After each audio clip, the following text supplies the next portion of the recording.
பாக்கியலட்சுமி சீரியல்ல அடுத்து என்ன நடக்க பார்க்கலாம். இங்க கோர்ட்ல ஜட்ஜி வந்துட்டு இங்க கோபி கிட்ட கேட்டுட்டு இருக்காரு. "நீங்க பண்ணது தப்பு தானே. அந்த தப்ப நீங்க தானே பண்ணீங்க." அப்படிங்கிற மாரி கேட்கவும், அதுக்கு கோபி வந்துட்டு, "ஆமா நான் பண்ணது தப்பு தான். நான் பாக்கியாவோட ரெஸ்டாரண்ட்ல கெட்டுப்போன இறைச்சி கலந்தது என் தப்பு தான்." அப்படிங்கிற மாரி இங்க கோபியும் உண்மைய ஒத்துக்கிட்ட பிறகு, இங்க அடுத்து ஜட்ஜி வந்துட்டு பாக்கியா கிட்ட கேட்கறாங்க.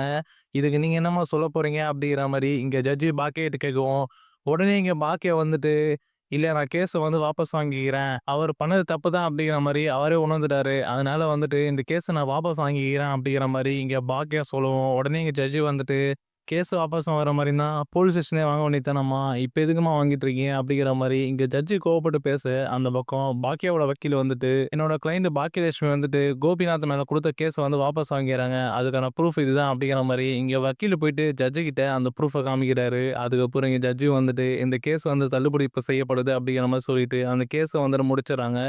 அதுக்கப்புறம் இங்க பாக்கியா கோபி மேல குடுத்த கேஸ வந்துட்டு திரும்ப வாங்கிக்கிறாங்க. இங்க பாக்கியா கோபி மேல குடுத்த கேஸ வாபஸ் வாங்குன உடனே, இந்த பக்கம் கோபி வந்துட்டு பாக்கியாவ வியப்பா பார்க்குறாரு ஒரு மாரி. உடனே இங்க ராதிகா வந்துட்டு பாக்கியா பார்க்குறாங்க. ராதிகாவ பார்த்த பாக்கியா வந்துட்டு, "ரொம்ப தேங்க்ஸ் பாக்கியா." அப்படிங்கிற மாரி கையெடுத்து கும்புடுறாங்க இங்க ராதிகா. உடனே இங்க பாக்கியா வந்துட்டு எதுவுமே சொல்லாம அங்கருந்து கிளம்பி இங்க வெளிய வராங்க.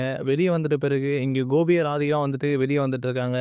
அப்பதான் வந்துட்டு இங்க கோபி வந்துட்டு, "பாத்தியா ராதிகா, பாக்கியா எவ்வளோ நல்லவ பாத்தியா? என்ன மன்னிச்சு திரும்பி வாழ எனக்கு இப்போ இன்னொரு வாய்ப்பு குடுத்துருக்கா. இதுதான் ராதிகா பாக்கியான்றது." அப்படிங்கிற மாரி இங்க கோபி வந்துட்டு ராதிகா கிட்ட சொல்லிட்டு அங்க கோர்ட்லேருந்து வெளிய வந்துட்டுருக்காரு. அப்பதான் இங்க பாக்கியா வந்துட்டு கோர்ட்டுக்கு வெளிய நின்னுட்டுருக்காங்க.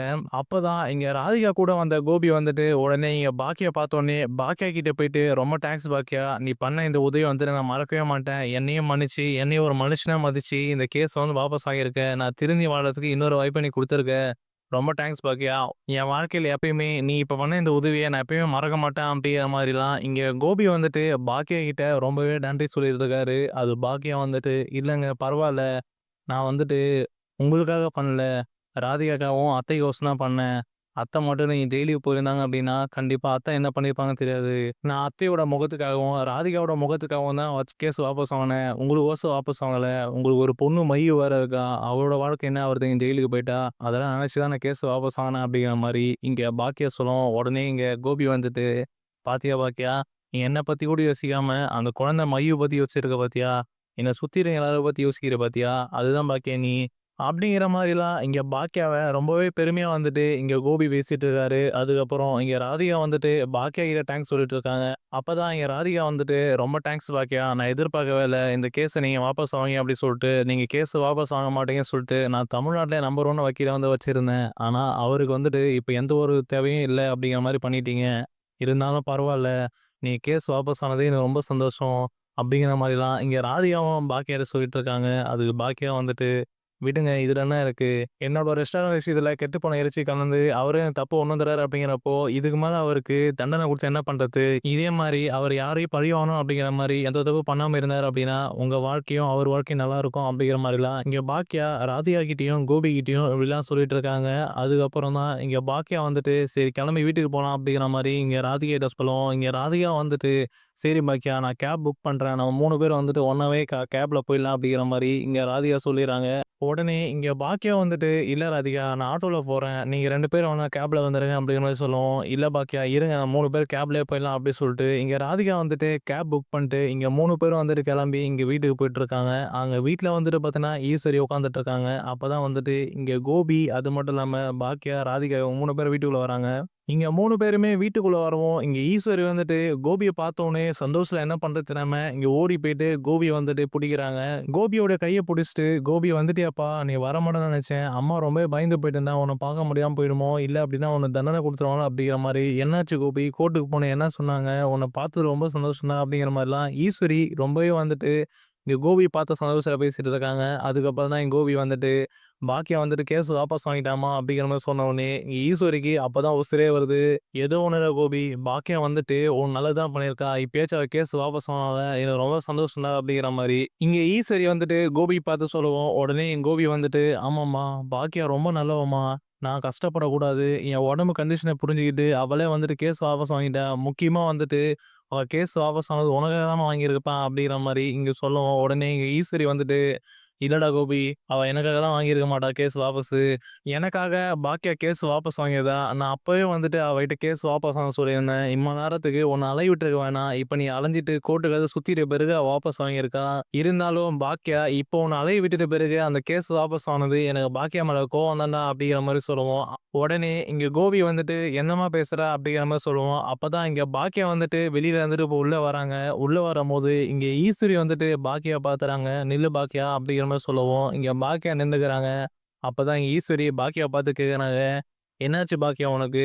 என் பையன் மேல குடுத்த கேஸ உன்ன அப்பவே வாபஸ் வாங்க சொன்னேன்ல. இப்ப அவன அலைய விட்டு கோர்ட்டுக்கு சுத்த விட்டு, அவன அலைய வச்சு கேஸ வாபஸ் வாங்கிறியா? ஏன் கேட்க ஆள் இல்ல அப்படின்ட்டு இதெல்லாம் பண்ணிட்டு இருக்கியா?" அப்படிங்கிற மாரி இங்க பாக்கியாவ பாத்து ஈஸ்வரி கேட்கவும், உடனே இங்க கோபி வந்துட்டு கோவப்பட்டு, "அம்மா என்னம்மா பேசுற நீ? தெரிஞ்சுதான் பேசுறியா?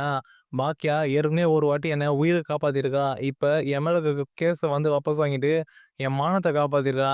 எல்லாமே வந்துட்டு பாக்கியா எனக்கோசரம் தான் பண்ணிட்டு இருக்கா. நீ என்னடான்னா, பாக்கியா பண்ணது தப்பு அப்படிங்கிற மாரி பாக்கியா பார்த்து கேள்வி கேட்டுட்டு இருக்கியாம்மா?" அப்படிங்கிற மாரி இங்க கோபி கோவப்பட்டு ஈஸ்வரி கேட்கவும், உடனே ஈஸ்வரி வந்துட்டு, "என்ன கோபி பாக்கியாக்கு என் மேல கோவப்பட்டு பேசு" அப்படிங்கிற மாரி இங்க ஈஸ்வரி பேசவும், உடனே இங்க கோபி வந்துட்டு, "இல்லம்மா நான் கோவப்படலம்மா. உன்கிட்ட சொல்றேன்ம்மா. பாக்கியா எனக்கோசரம் அவ்வளோ பண்றா. உனக்கோசரம் அவ்வளோ பண்றா. நீ அவன புரிஞ்சுக்காம பாக்கியாவ திட்டிட்டு இருக்கியேம்மா" அப்படிங்கிற மாரி இங்க கோபி கேட்கவும், இங்க ஈஸ்வரி அடுத்து என்ன பேச தெரியாம ஒரு மாரி அமைதியா நிக்கிறாங்க. அப்பதான் இங்க பாக்கியம் வந்துட்டு, "இங்க பாருங்க அத்த, நான் வந்துட்டு இவர அலைய விடணும் அதெல்லாம் சொல்லிட்டு எனக்கு கொஞ்சம் கூட இஷ்டம் இல்ல. அவர் மேல குடுத்த கேஸே வந்துட்டு நான் மறந்துட்டேன் கேஸ் குடுத்தது. இப்போ கோர்ட்ல வந்துட்டு அந்த லெட்டர் வந்துட்ட பிறகு தான் எனக்கே ஞாபகம் வந்தது. அவர் மேல கேஸ் குடுத்துருக்கேன்" அப்படிங்கிற மாரி. ஆனாலும் நான் இப்ப அவர் கேஸ வாபஸ் வாங்கிட்டேன். உங்களுக்கோசரமும் ராதிகாக்கோசரம் தான் வந்துட்டு அந்த கேஸ வாபஸ் வாங்குனேன். நான் ஒண்ணும் இவருக்கோசரம் கேஸ் வாபஸ் வாங்கல. இப்போவாச்சும் புரிஞ்சுக்கோங்க. எல்லாத்தையும் வந்துட்டு தப்பாவே நெனச்சுட்டு இருக்காதீங்க அப்படிங்கிற மாரி இங்க பாக்கியா கோவப்பட்டு இங்க ஈஸ்வரிட்ட பேசுறாங்க. பாக்கியா இப்படிலாம் பேசுறத பார்த்த உடனே இங்க ஈஸ்வரி வந்துட்டு, "சரி பாக்கியா, நீ பண்ணது சரிதான் விட்டுரு சரியா? நான் உன்கிட்ட பேச விரும்பல" அப்படின்ட்டு இங்க ஈஸ்வரி வேகமா போயிட்டு அங்க சோபால உட்காந்துக்கிறாங்க. அப்பதான் இங்க கோபி போயிட்டு ஈஸ்வரிய சமாதானப்படுத்தலாம் அப்படின்ட்டு அங்க சோபால போய் உட்காந்துட்டு இங்க ஈஸ்வரிய சமாதானப்படுத்திட்டு இருக்காரு. "அம்மா இங்க பாரும்மா, பாக்கியாவ எதுவுமே சொல்லாதம்மா. பாக்கியா அவ்வளோ நல்லவம்மா. எனக்கோசரம் பாக்கியா அவ்வளோ பண்றா. ஆனா நான் பாக்கியாக்கு என்னென்னலாம் பண்ணியிருக்கேன். ரொம்ப வந்துட்டு தப்பா நடந்திருக்கும்மா. ஆனா அதெல்லாம் வந்துட்டு பாக்கியா எதுவுமே மனசுல வச்சுக்காம, என் வாழ்க்கை முக்கியம். நான் திருந்தி வாழணும்னு சொல்லிட்டு எனக்கு இன்னொரு வாய்ப்பு குடுத்துருக்காம்மா. இப்ப என் மானத்தையே காப்பாத்திருக்கா பாக்கியா. இதெல்லாம் வந்துட்டு பண்ணது பாக்கியா தாம்மா. ஆனா நீ பாக்கியாவ இப்படிலாம் பேசுறது எனக்கே பிடிக்கலம்மா" அப்படிங்கிற மாரி இங்க கோபி வந்துட்டு ஈஸ்வர சொல்லவும், உடனே ஈஸ்வரி வந்துட்டு, "பாத்தியா கோபி, நான் என்னதான் பாக்கியாவ திட்டினாலும் பாக்கியா அதெல்லாம் மனசுல வச்சுக்க மாட்டா. இதுதான்டா பாக்கியா. நீ தான் வந்துட்டு தப்பு பண்ணிட்டு அந்த ராதிகாவ கல்யாணம் பண்ணிட்டு, பாக்கியாவ விட்ட தனியா. இப்பவாச்சும் பாக்கியாவ பத்தி புரிஞ்சுக்கடா" அப்படிங்கிற மாரி, இங்க பாக்கியாவுக்கு சப்போர்ட் பண்ற மாரி இங்க ஈஸ்வரி பேசிட்டு இருக்காங்க. அதுக்கப்புறம் இங்க கோபி வந்துட்டு அடுத்து என்ன சொல்றது தெரியாம ஒரு மாரி உட்காந்துட்டு இருக்காரு. அதுக்கப்புறம் இங்க ஈஸ்வரி சொல்றாங்க, "இங்க பாரு கோபி, இப்போ கூட ஒண்ணும் இல்ல. அந்த ராதிகாவ வீட்ட விட்டு தொரத்தி விட்டுர்றா. அவள எங்கேயாவது போக வச்சுரு. நீ பாக்கியா கூட இங்கேயே நம்ம வீட்ல நம்ம எல்லாரும் ஒண்ணா இருக்கலாம்" அப்படிங்கிற மாரிலாம் இங்க ஈஸ்வரி சொல்லிட்டு இருக்காங்க. இப்ப பொறுத்திருந்து பார்க்கலாம். அடுத்து இங்க ஈஸ்வரி சொல்றதுக்கெல்லாம் இங்க கோபி அடுத்து என்ன பண்ண போறாரு? அடுத்து என்ன சொல்லப் போறாரு? அப்படிங்கிறதையும்